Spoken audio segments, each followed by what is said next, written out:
Shalom, shalom. Halo, shalom. Oke, kembali lagi bertemu dengan saya di video berikutnya. Dalam video kali ini saya membahas topik tentang keselamatan, di mana semua orang butuh namanya keselamatan. Siapa sih orang yang tidak ingin selamat? Pertanyaan yang paling penting itu, siapa sih yang tidak ingin selamat? Apapun bentuknya manusia, pasti dia ingin selamat. Ketika ditanyakan soal yang soal kayak gini ya, kita bahas tentang topik kali ini tentang keselamatan. Oke, bagaimana kita bisa selamat?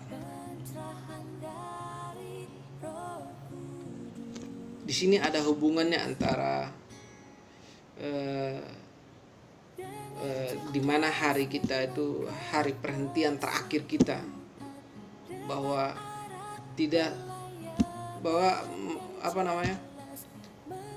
semua orang itu pasti akan mati, ya.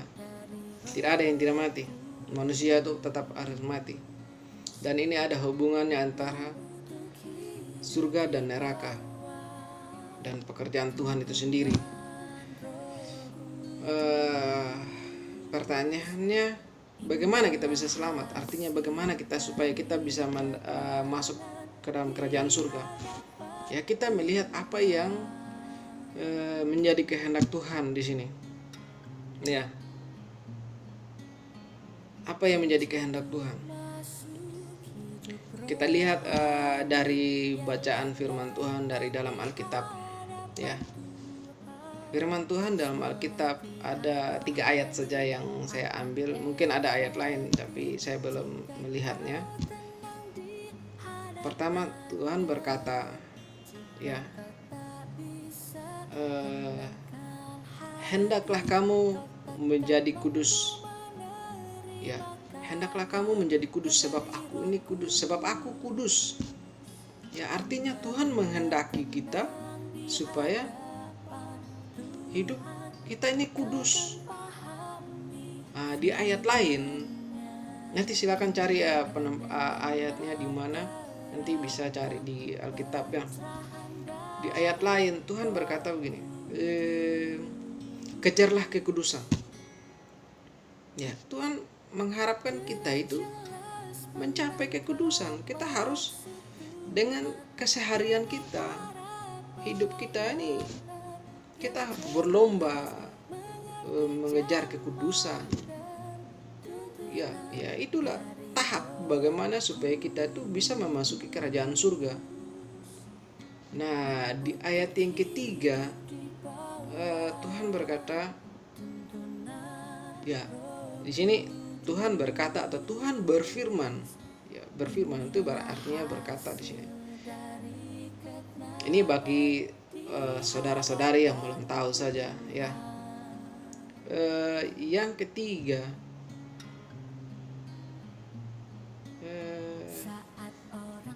hendaklah kamu menjadi seperti anak kecil, sebab orang-orang seperti inilah yang layak masuk ke dalam kerajaan surga.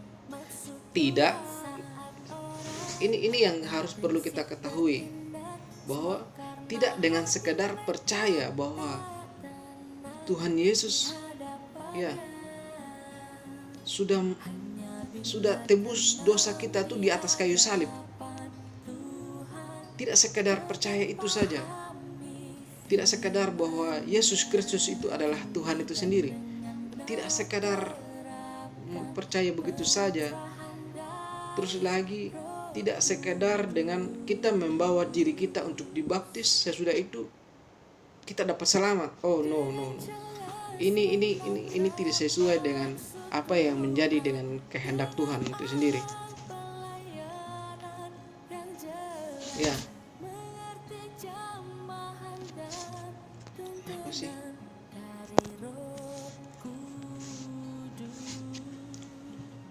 Kita harus tahu di sana bahwa Tuhan menginginkan kita itu untuk hidup kita itu menjadi kudus, supaya kita dapat layak masuk ke dalam kerajaan surga di sini ya. Ini. Oke. Ya, kita lihat zaman sekarang ini apa namanya? Manusia zaman sekarang ini makin rusak begitu. Ya, kita tahu dengan sendirinya, mungkin yang tidak merasakan ya itu adalah iblis sendiri. Orang-orang yang otaknya itu penuh dengan watak rusak dari iblis begitu ya. Ya. Kita lihat zaman makin ke sini, makin zaman yang dari terbelakang sampai ke sekarang ini, manusia itu sangat-sangat rusak di hadapan Tuhan. Dan kita dapat melihat itu, berlomba-lomba membuat kejahatan, membanggakan diri dengan kejahatan-kejahatan yang mereka buat. Nah, ini yang sangat-sangat membuat amarah Tuhan itu timbul. Ya, jangan bilang Tuhan tidak bisa marah pada manusia. Kita lihat saja kisah di zaman hukum Taurat, di mana di Perjanjian Lama itu bercerita tentang kisah nyata di mana di zaman Nabi Nuh Tuhan murka loh. Jadi jangan bilang, saya pernah juga berkomentar dengan beberapa saudara sih, bahwa mengatakan bahwa Tuhan tidak bisa marah. Nah, buktinya murka Tuhan itu dia memusnahkan seluruh umat manusia yang ada di muka bumi, terkecuali hanya keluarga Nuh saja. Bayangkan bagaimana murkanya Tuhan. Bagaimana dengan kisah di Sodom dan Gomora? Apa tidak ada murka Tuhan di sana? Apakah Tuhan tidak marah? Ya, ini yang kita lihat. Kita lihat sekarang ini, di zaman sekarang ini apa? Musibah-musibah banyak terjadi. Dan terakhir sekarang ini apa? COVID-19. Kita tidak tahu bahwa ini adalah perencanaan Tuhan. Tuhan bisa menghentikan COVID-19. COVID-19 ini yang dikatakan virus corona. Ya, kita melihat di sini. Bukan Tuhan tidak bisa menghentikan, tapi Dia mau lihat seberapa dekatnya umat manusia itu dengan Tuhan. Mereka mau mencari Tuhan atau tidak. Banyak orang-orang sekarang ini menantang Tuhan. Mereka tidak mencari tidak berusaha mencari kebenaran, apakah ini kebenaran atau tidak. Mereka tidak berpikir ini Tuhan yang dilawan, ini Tuhan. Tahu tidak, ketika kita menantang Tuhan, kita sudah menjadi antikristus. Ada banyak orang di dunia ini yang menjadi antikristus, sekalipun dia agama Kristen. Ini yang saya harus tegaskan.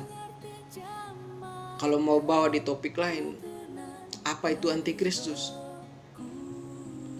Itu akan maksudnya terdampak atau itu kena di kita semua, selaku orang Kristen, bahwa kita itu adalah antikristus. Jika saudara-saudari tidak menganggap bahwa saudara atau saudari itu adalah antikristus, buktikan, hubungi saya lewat messenger atau lewat nomor HP saya, nomor HP saya yang tertera di akun Facebook saya. Ya, di akun Facebook saya sudah ada tertera nomor WA saya. Dan situ kita dapat berbicara. Mengapa Saudara Rusli bisa berani mengatakan bahwa kita semua orang Kristen itu,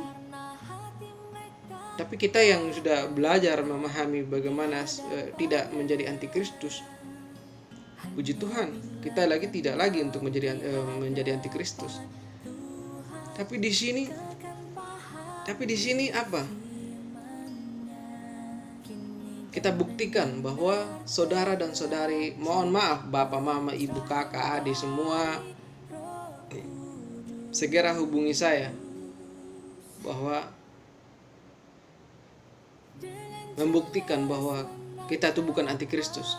Tapi yang jelas bapak, ibu, saudara, saudari semua sudah menjadi antikristus, dan saya dapat buktikan. Mungkin ketika di beberapa minggu ke depan saya akan menjelaskan apa sih antikristus, makna dari antikristus, siapa yang menjadi antikristus. Di video saya nanti selanjutnya saya akan membahas itu. Kemungkinan saya akan membuatnya. Tapi di sini kita membahas topik tentang keselamatan. Ya, hari-hari ini semakin jahat. Makanya Tuhan membiarkan ini virus COVID-19 ini menjalar ke semua negara.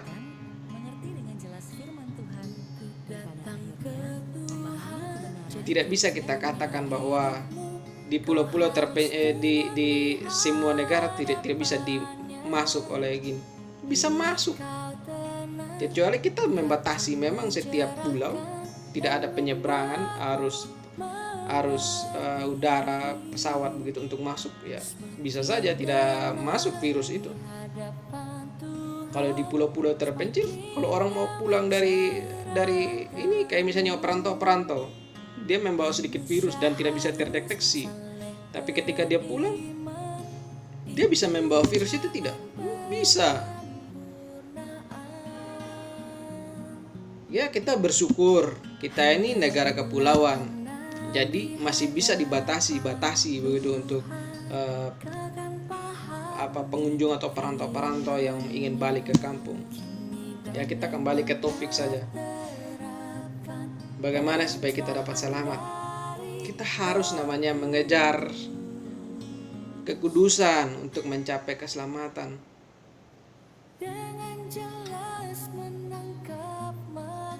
Jujur, saya semakin hari ini semakin saya pahami apa makna dari kebenaran dan kehidupan. Ya, seperti yang dijelaskan di firman Tuhan dalam Alkitab, akulah jalan, kebenaran, dan hidup.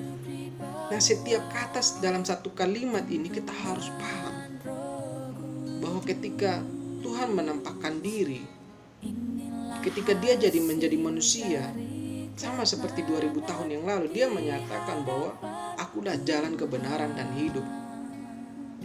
Akulah jalan, artinya melalui dia. Kebenaran artinya cuman dia saja yang benar, artinya apa saja yang keluar dari perkataannya dia ketika dia berbicara itu adalah semua kebenaran. Dan hidup, akulah jalan, kebenaran, dan hidup. Dia adalah hidup. Ketika kita mau mempercayai dia bahwa dia adalah Tuhan itu sendiri, dia adalah ada kebenaran itu sendiri, kita akan memperoleh hidup. Ini sudah jelas. Cuman kita jujur, saya bersyukur ketika saya lebih ke tahap ini, saya lebih memahami akan makna dari kebenaran itu sendiri. Ya, kalau kita mencoba untuk membuka hati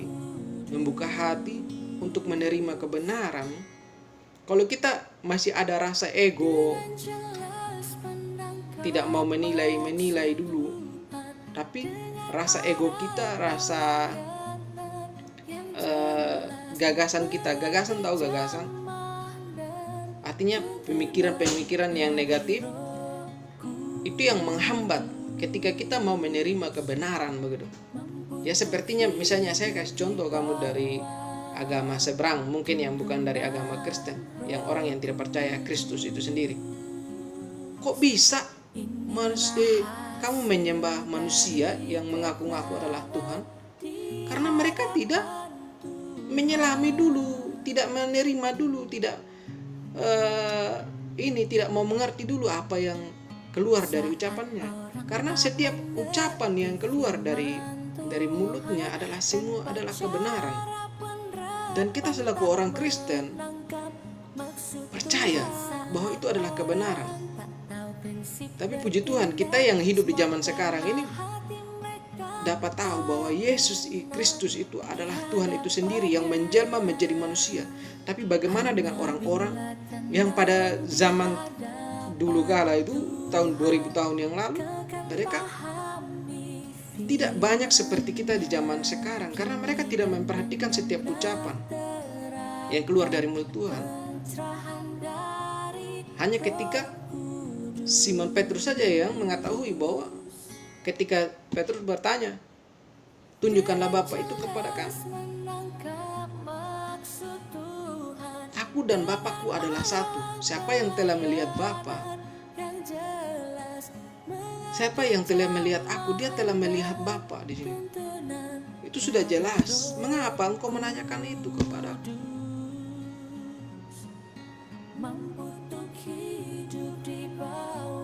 Ya, kita lihat di sini. Ya, kembali lagi. Kita lihat di ayat lain. Dari buahnya lah engkau dapat mengenalnya. Artinya dari setiap gerak-geriknya, dari perbuatannya, dari ucapannya, kita dapat mengenal bahwa dia itu adalah Tuhan. Apa yang dia ucapkan itu semua adalah kebenaran. Dan mengenal Tuhan. Nah, di sini inilah yang kita bahas ini tentang keselamatan. Saya sengaja sedikit untuk menyinggung ke sini bagaimana supaya kita itu mengenal namanya kebenaran di sini. Yang perlu ditegaskan, apakah saudara-saudari semua ingin selamat atau tidak? Ingat, ketika di akhir zaman dia akan menghakimi kita semua umat manusia dengan caranya dia. Dengan cara Tuhan itu sendiri. Bukan dengan cara manusia. Jangan sampai kita menjadi antikristus. Kita mengaku diri kita mengenal Tuhan Yesus. Ingat, cuman ini yang bisa saya sampaikan. Jangan sampai saudara-saudari semua menjadi antikristus. Untuk menggali lebih dalam, untuk mengetahui bagaimana kita bukan antikristus, bisa hubungi saya. Dalam video ini mungkin tidak akurat apa yang saya sampaikan, tapi saya harus menyampaikan sedikit saja apa yang saya pahami tentang kebenaran, apa yang saya pahami tentang keselamatan. Keselamatan itu hanya ada di dalam Tuhan. Jadi saya sampaikan, saya perlu sampaikan. Saya tidak mau diri saya saja yang selamat. Orang yang saya sayang, semua kalian yang saya kenal, saya juga ingin kalian semua itu memperoleh keselamatan sama seperti saya. Masa saya mau ingin selamat sendiri? Saya jahat dong kalau gitu. Saya membiarkan, saya tidak mau memberitahukan bagaimana untuk kita dapat masuk ke dalam kerajaan surga. Coba kalau misalnya setiap hari di tempat-tempat ibadah kita mengajarkan tentang bagaimana tentang kita dapat memperoleh hidup kudus dengan tidak membahas tentang hal-hal duniawi. Tidak penting kan hal itu dulu. Kita mengajar, membahas tentang bagaimana kita ini dapat menjadi hidup kudus sesuai dengan yang kehendak Tuhan.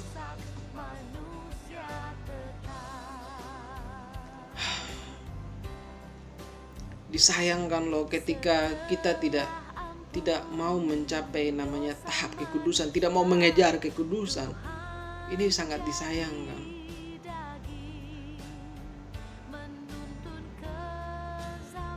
Sangat disayangkan ketika saya sengaja buat video ini juga menyampaikan kepada saudara-saudari yang masih hidup dalam dosa, banyak dosa. Bukan berarti saya tidak berdosa. Saya mungkin ada, mungkin saya ini ada dosa. Tapi saya berusaha bagaimana memperbaiki hidup kelamnya saya tuh menjadi mau mengejar namanya kekudusan. Karena Tuhan sudah berkata,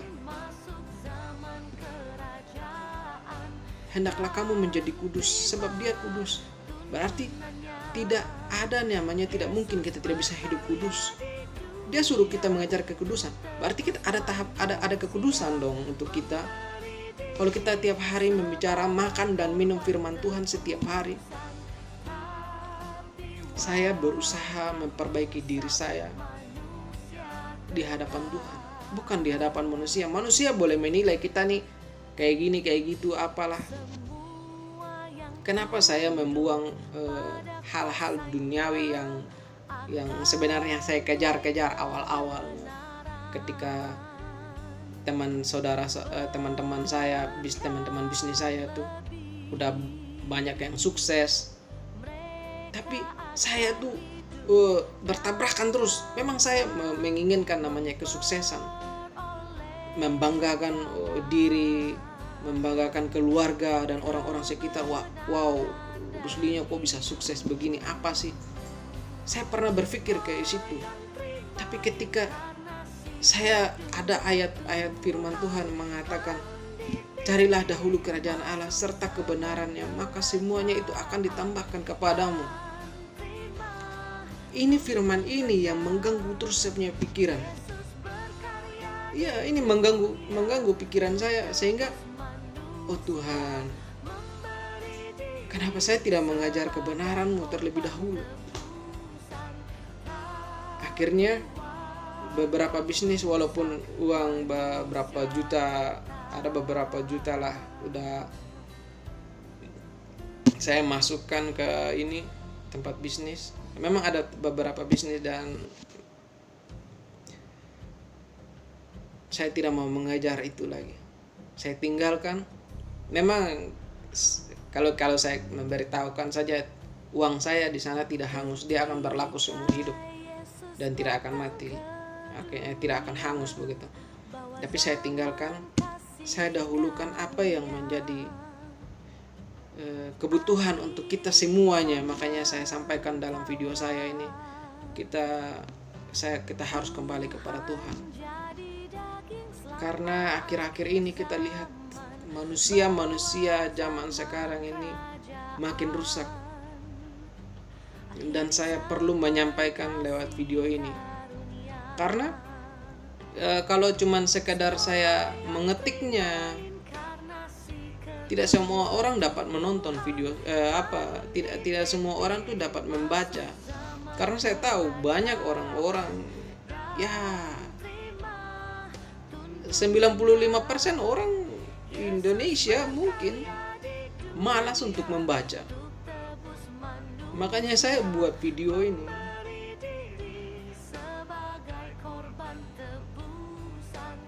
Ini berlaku juga untuk orang-orang yang tidak bisa membaca. Supaya mungkin mereka bisa telepon saya, hubungi saya, bantu saya. Bukan berartinya saya ini adalah kebenaran, bahwa kebenaran cuma hanya milik Tuhan semata. Saya cuma bersyukur ketika saya mengerti tentang kebenaran, bagaimana saya dapat membalas kasih Tuhan itu yang saya dapatkan begitu. Saya ingin berbagi. Semakin kesini tuh saya dapat mengerti apa yang menjadi pengaturan Tuhan atas hidup saya. Apa yang sudah saya lewati, itu semua sudah diatur oleh Tuhan. Ketika saya dari dalam perut, sehingga saya dari sekolah terus sampai sekarang ini, semua diatur oleh Tuhan. Bahwa saya melihat ke belakang, bahwa masa kesengsaraan saya itu pada tahap-tahap sebelumnya itu, Tuhan kasih berbagai macam masalah. Bukan kasih loh, Dia mengizinkan masalah itu terjadi. Karena apa? Sifat dan watak rusaknya kita ini yang membuat sehingga adanya masalah. Jadi Tuhan membiarkan masalah itu terjadi. Tetapi kita yang masih ada sedikit watak baiknya kita mengingat Tuhan kembali. Nah, Tuhan mau menerima kita tidak mau, Dia pasti mau menerima kita. Tetapi kita mau tetap terus berjalan maju. Jangan mundur. Kalau sudah mundur, iblis goda kita lagi berbuat kejahatan lagi. Bagaimana ketika kita disiksa, bagaimana itu. Saya pernah merasakan itu semua, tapi saya bersyukur. Ternyata Tuhan membiarkan itu semua supaya saya mengerti, saya menjadi dewasa. Ternyata seperti itu. Proses pendewasaan saya, proses bagaimana ketika saya tuh dapat menerima juga pekerjaan Tuhan. Ketika saya mengerti, ketika firman itu berbicara, baru saya meneteskan air mata, saya paham. Ternyata semua ini adalah proses untuk saya. Dan saya sangat bersyukur.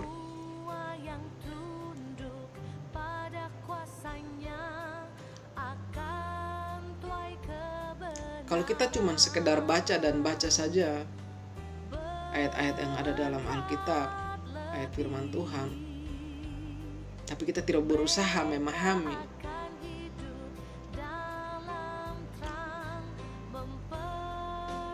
saya cuma bilang kepada saudara-saudari yang menonton video saya ini, ketika kamu mengetahui siapa sih yang aslinya saya, tapi ingat, kalian tidak menyelidiki siapa saya yang sebenarnya tuh. Kalian tidak bisa. Kalian tidak, artinya tidak meresapi semua hidup saya. Kalian bisa mengerti enggak? Itu cuma Tuhan semata saja. Jadi dalam video ini mungkin cuma sedikit aja durasi video ini saya buat. Mungkin di lain waktu mungkin saya akan bahas tentang keselamatan juga, mungkin karena belum bahas sampai selesai. Ya puji Tuhan, ketika kita mau makan firman Tuhan setiap hari, saya setiap hari itu ada terus mengikuti persekutuan, khotbah. Persekutuan itu membicarakan tentang firman Tuhan dari jam 5 pagi. Ada terus berapa kali pertemuan, bisa 6, 7 kali, 8 kali, sampai dengan jam 1, kadang bisa sampai jam 2 malam. Kalau setiap hari kita makan dan minum firman Tuhan, alangkah luar biasanya kita dapat berbicara, kita dapat membantu menyelamatkan orang-orang untuk bahwa mereka mengetahui tentang kebenaran yang sejati seperti apa. Ya sedikit lagi saya ada pertemuan, mungkin sedikit saja saya berbicara dalam video ini. Saya harap semuanya akan diberkati ketika kalian memahami apa yang saya sampaikan lewat video ini. Oke? Tuhan memberkati kita semua. Salam, bye-bye. Mohon maaf bila ada salah kata ucapan begitu dalam video ini, saya mohon maaf ya. Oke. Pergunakan kesempatan selagi masih ada. Jangan ketika kita sudah mau dekat ajal baru kita minta maaf kepada Tuhan. Ini yang perlu ditegaskan. Ini yang perlu ditegaskan. Jangan ketika hidup sudah mau dekat ajal baru kita mencari Tuhan. Tuhan bilang no. Kemarin di mana saja kau ketika saya memberitahukan engkau tentang kebenaran? Cukup sampai di sini saja. Bye bye. Salam.